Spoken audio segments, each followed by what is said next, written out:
처음 봤을 때, 제가 처음 갔을 때는 의무권의 경쟁률이 8대 1이었는데 이번에 4대 1로 떨어졌잖아요. 근데 실제로 가면 좀 한산한 분위기. 실제로 방청객 안에 들어가면, 방청석 안으로 들어가면 한 10자리 정도가 좀 비어 있었습니다. 저희 오늘 직접 찍어온 영상이죠? 저 네. 설명 좀 해주시죠. 오늘 거기가 어디입니까? 저게 지금 바로 재판정으로 향하는 유일한 입구거든요. 네, 우리가 들어갈 수 있는, 일반인들 들어갈 수 있는 유일한 입구인데, 보시는 것처럼 뭐 사람들이 빼곡하게 들어서 있지 않고 좀 한적한 분위기입니다. 그러니까 예전에는 이게 1시간 전에 찍은 영상인데, 예전에 1시간 전이라고 하면 입구부터 여기 지금 보시는 대기석까지 쭉 길게 늘어서 있었거든요. 사람들이 먼저 와서 기다리려고. 그런데 뭐 지금은 보시다시피 좀 한산한 분위기가 좀 이어지고 있는 거죠. 그리고 그만큼 관심이 좀 떨어졌다 이렇게도 볼 수 있을 것 같은데. 네, 그렇죠. 자, 강병규 기자. 그런데 오늘 박근혜 전 대통령 입장하는 모습 강병규 기자는 실제로 바라볼 수 없었을 거예요. 왜냐하면 박근혜 대통령 입장하는 모습을 보려면 거기 대기석에 서 있지 못했을 건데. 근데 법정 안에선 봤겠죠. 네, 그렇죠. 그런데 입장할 때 보니까 올린 머리가 많이 헝클어졌다 이 생각이 들던데 실제로 보니까 어땠습니까? 말씀하신 대로 저도 그 생각이 들었었어요. 제가 있던 자리가 박근혜 전 대통령과 일직선으로 볼 수 있는 자리였는데 아, 그렇군요. 머릿결이 올린 머리를 했는데 좀 삐죽삐죽 올린 머리가 좀 머릿결이 좀 튀어나올 정도로 상당히 좀 수척해지고 좀 많이 초라해졌다는 생각이 들었거든요. 박근혜 대통령과 직선으로 보면 박근혜 대통령 머리에 꽂은 검정색 핀들 이런 것도 다 생생하게 봤겠네요. 예, 테두리가 보일 정도로 생생히 가까이서 봤고 이렇게 보니까 한 15m 정도 차이가 났었거든요. 근데 지금 여기 화면에 지금 보시는 것처럼 일단은 첫 출석보다 오늘 출석했던 그 사진 보면 좀 더 살이 좀 더 빠진 것 같고 머릿결도 덜 정돈된 것 같고 제가 확실히 재판정에서 봤을 때 대통령 처음 했을 때 그때 직접 한번 본 적이 있었거든요. 그때보다 피부도 훨씬 더 초췌해졌다. 뭐 이런 생각이 좀 들었습니다. 재판장 안에서 그런데 박근혜 전 대통령이 지금 재판에 좀 집중을 못하는 모습이다. 이런 소식들도 전해졌었는데 오늘은 좀 어떤 모습이었습니까? 제가 지난주에 과연 어떤 그림을 그리는 걸까 팩트체크를 해보겠다고 했는데 사실 제가 그래서 오늘 펜을 그리는 그 동선을 제가 좀 봤거든요. 근데 오늘도 박근혜 전 대통령이 그럼 메모지에다가 이렇게 끄적거리거나 네, 뭘 그리는 모습이 연출이 됐나 보죠? 이렇게 동글동글 이렇게 실뭉치처럼 이렇게 그리는 모습이 좀 연출이 되는데 저번에는 진짜 하루 종일 연필로 그리고 지우개로 지우고 했다라는 증언이 나왔잖아요. 이번에도 그래서 유심히 펜을 봤는데 한 10분 정도 끄적이다가 그냥 놓고 눈을 감고 뭐 어떤 생각에 잠기는 듯한 모습도 보였고 허공을 쳐다보는 모습도 보였고요. 뭐 다양한 좀 모습을 보였습니다. 아무래도 저번에는 언론에서 이 낙서를 하는 메모를 하는 모습을 두고 강하게 질타를 했었기 때문에 그걸 의식한 것이 아니냐라는 분석이 충분히 나올 수 있는 상황이잖아요. 그래서 당시 그리고 지금 제가 정신과 전문의에게 전화를 해봤는데 다시 한번 그 목소리 들어보시겠습니다. 만약에 이번 재판정에서도 똑같이 낙서를 하기를 갖다 반복한다 그러면은 그거는 재판부를 굉장히 무시하고 권위 자체를 깎아내리려는 의도적인 부분이 많아지게 되는 거고요. 만약에 요번에 새로운 재판부터는 그런 행동이 전부 없어졌다 그러면은 아마 대통령이 어떤 박근혜 전 대통령의 특별한 의도가 있었다기보다는 그냥 지루하고 하다가 이렇게 하게 되는 거고요. 그러면서 이게 이렇게 문제가 될 거라는 생각 못했을 가능성이 더 높은 거예요. 그러니까 요번에 새로운 재판을 지켜보는 게 중요해요. 강병규 기자. 네. 근데 그 최순실이 박근혜 전 대통령을 쳐다보지도 않는다. 둘 사이에 아무런 뭐 아이 컨택이 없다 그러는데 오늘도 그랬습니까? 오늘도 제가 들어올 때부터 유심히 좀 지켜봤는데 일단은 박근혜 전 대통령 들어와서 피고인석 앉았고요. 그 뒤에 최순실 씨 들어왔는데 처음에는 목례로 피고인석 쪽에 인사를 했습니다. 저는 피고인석이라고 그러면 박근혜 전 대통령 쪽으로 목례를 그렇죠. 했다는 건가요? 네, 제가 보기에는 박근혜 전 대통령 쪽 각도로 인사를 하고 네. 근데 이제 꿋꿋하게 박근혜 전 대통령처럼 서서 걸어가는 것이 아니라 고개를 푹 숙이고 들어가더라고요. 아무래도 직접적으로 시선을 마주치는 게 좀 힘들어서 그런 거 아닌가라는 생각이 좀 들었습니다. 아, 그렇군요. 저희가 보통 생각하기에는 피고인이 법정에 먼저 들었을 때 재판정을 보고 먼저 인사를 하는데 그게 아니라 도리어 박근혜 전 대통령 쪽을 보고서 인사를 했다는 거예요. 제가 봤을 땐 각도가 좀 그랬고요. 이후에도 컴퓨터 의자를 앉았기 때문에 사실 몸만 좀 틀면은 박근혜 전 대통령 5m 앞에 있는 박근혜 전 대통령 인사 충분히 할 수 있거든요. 그런데 한 번 고개를 돌린 것 외에는 한 번도 쳐다보지 않았습니다. 골라 치웠겠죠, 사실. 사실 그렇겠습니다. 근데 그 재판정 안에서 박근혜 전 대통령을 사랑하는 모임, 박사모 사람들이 일부가 재판장에 소동을 벌이기도 했다. 뭐 이런 얘기들도 계속 저희가 전해드렸는데 오늘은 그런 소동은 없었나요? 사실 제가 봤을 때까지는 크게 뭐 어떤 소동이라든지 고성이 나오지 않았습니다. 대신에 이런 모습은 있었습니다. 박근혜 전 대통령이 들어왔을 때 처음에 이제 피고인으로서 입장을 했을 때 박근혜 전 대통령 지지자들이 일어나서 목례를 건네거나 혹은 좀 더 박근혜 전 대통령을 쳐다보기 위해서 일어나 있는 그래서 제지를 오히려 당하는 그런 상황을 제가 좀 목격을 했거든요. 그만큼 박근혜 전 대통령 지지자임을 한눈에 볼 수 있을 정도로 그렇게 확연한 반응이 있었고요.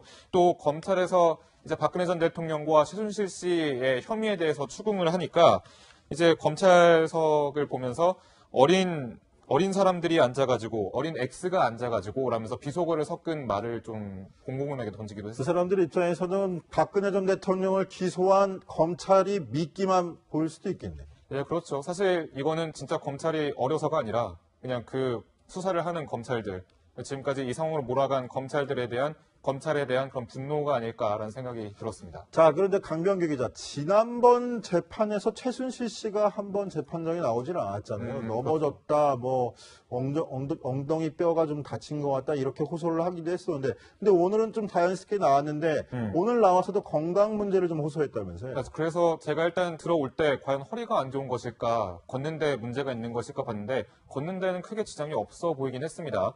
그런데 최순실 씨가 이제 재판장에게 이런 얘기를 했습니다. 허리가 아직 낫지 않았다. 그리고 지금 현재 정신과 치료를 받고 있다. 그런데 잇몸이 부어서 치과 치료는 또 목요일 오전에 받아야 한다. 이런 얘기를 했습니다. 그러니까 당장 목요일에 공판이 있는데 이 공판에 참석을 못하겠다라고 밝힌 건데요.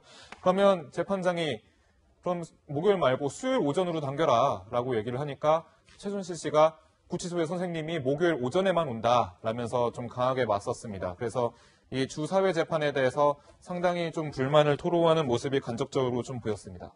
네, 저는 재판에서 항상 궁금했던 게 피고인이 증인에게 신문을 할 수 있잖아요. 질문을 할 수 있잖아요. 네, 그렇죠. 네, 최순실 씨 같은 경우 뭐 그 전에 노승일 전 부장 출석 때는 일부런지 아닌지는 참석을 하지 않았었는데 그렇죠. 오늘 같은 경우는 증인들에게 질문을 던지거나 했나요? 네, 오늘 코어 스포츠라고 하죠. 이 코어 스포츠의 재무 담당이라고 하는 직원이 나와서 증인석에 앉았습니다. 그래서 최순실 씨도 직접 피고인이 증인 신문을 할 수 있으니까 직접 신문을 하기도 했었는데요.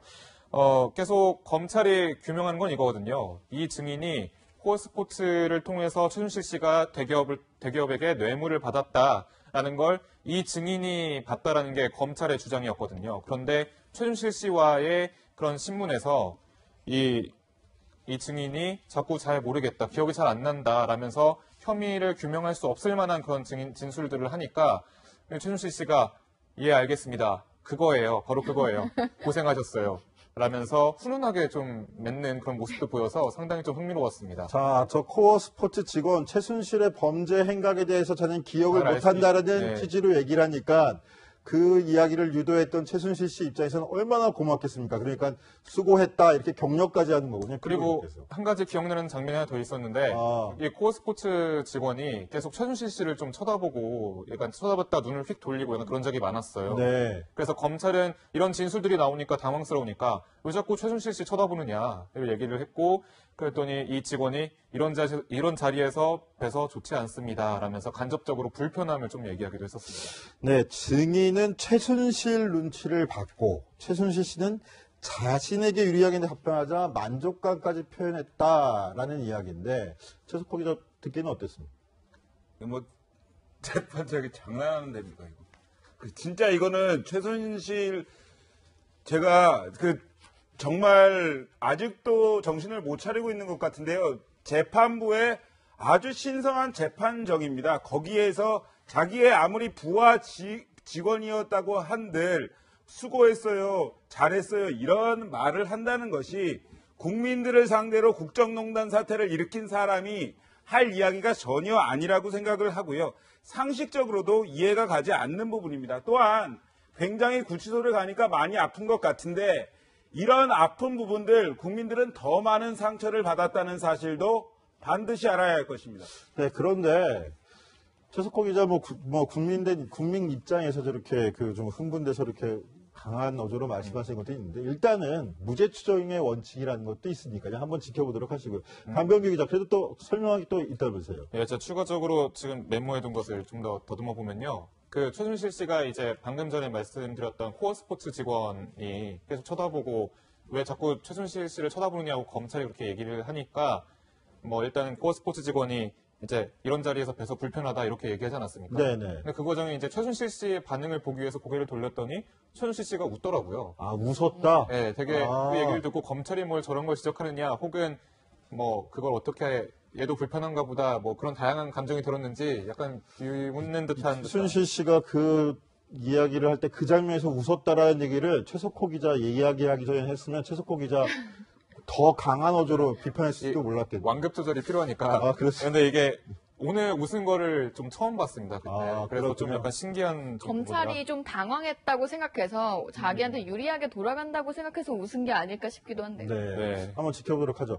자, 그런데 최순실 씨의 재판이 진행되는 동안 딸 정유라 씨도 검찰에 출석했습니다. 구속영장이 기각된 지 9일 만에 재소환된 건데요. 정 씨의 출석 모습부터 보시겠습니다. 오늘 어떤 혐의 때문에 불렀다고 말씀하셨어요? 제가 그런 얘기 못 들었고요. 저 그냥 조사받으러 왔습니다. 죄송합니다. 그러니까 어머니 면회 또 하실 계획 있으세요? 네, 죄송합니다.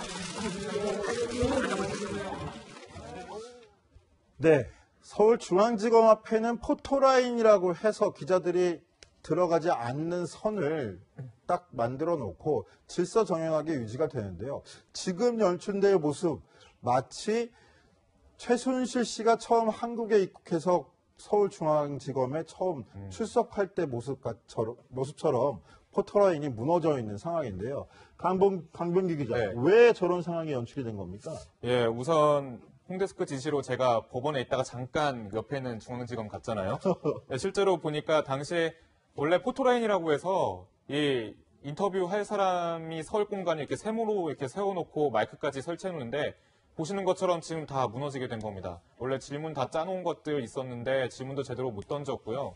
아무래도 정유라 씨가 이 취재진을 피해서 그냥 조용하게 빨리 들어오고 싶어서 그랬던 거 아닌가 하는 분석이 현장 기자들 사이에서 나오고 있습니다. 보통 인터뷰, 수사받으러 들어가는 사람의 인터뷰는 5분 전, 10분 전쯤에 미리 도착을 해서 이렇게 인터뷰하고 들어가는 게 정례적이었거든요. 그리고 수사 대상은 주로 지각이라고 하더라도 보통 딱 그 수사 기관이 오라는 그 시간 딱 정각에 오게 되는데 정유라 씨가 이렇게 행동하는 거는 사실 좀 이해가 안 되는 부분이 상당히 많았다고 합니다. 자, 이현수 기자. 네. 그런데 9일 만에 검찰이 정유라 씨를 재소환했습니다.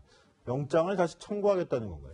청구할 가능성이 높죠. 우선 지난번에 영장 발부 신청했는데 기각이 됐었잖아요. 그 사이에 이제 검찰이 좀 다른 자료들을 확보한 게 아닌가 싶습니다. 그 사이에 사실혼 관계였던 신주평 씨도 검찰의 조사를 받았고요. 그리고 정유라 씨와 독일 도피 과정에서 함께했던 보모들, 그리고 마필 관리사들이 어떤 증언을 했느냐, 그리고 그 증언과 오늘 정유라 씨 재소환 조사 결과에 따라서 아마 구속영장 재청구 가능성은 높지만 이게 실제로 발부될 수 있을지에 대해서는 모든 법조인들이 좀 지켜봐야 할 것 같다. 검찰이 뭘 추가로 확보했는지 봐야 할 것 같다. 이런 이야기들을 많이 했습니다.